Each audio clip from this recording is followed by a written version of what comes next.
মাশাআল্লাহ, ভিডিওটা দেখে পুরাই মনটা ভরে গেল। মা যে বিমান দিয়ে রওনা দিছিল উমরা করার জন্য, ওই বিমানের পাইলট তার নিজের ছেলে। মা এটা আগে জানতো না। ছেলে যখন সামনে আসলো তখন দুজন দুজনকে দেখে খুব খুশি হয়ে যায়। ছেলে তার মাকে ভিতরে নিয়ে যায়। আসলে এরকম ভিডিও দেখতে খুব ভালো লাগে।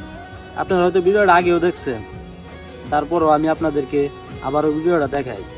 তো ভিডিওটা দেখেন। ऊंचा है भवन, ऊंचा मंदिर, ऊंची है शान मैया तेरी।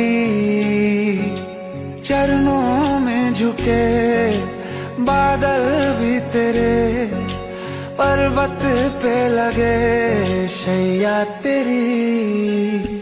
हे काल रात्रि है कल्याणी, तेरा जोड़ धरा पर को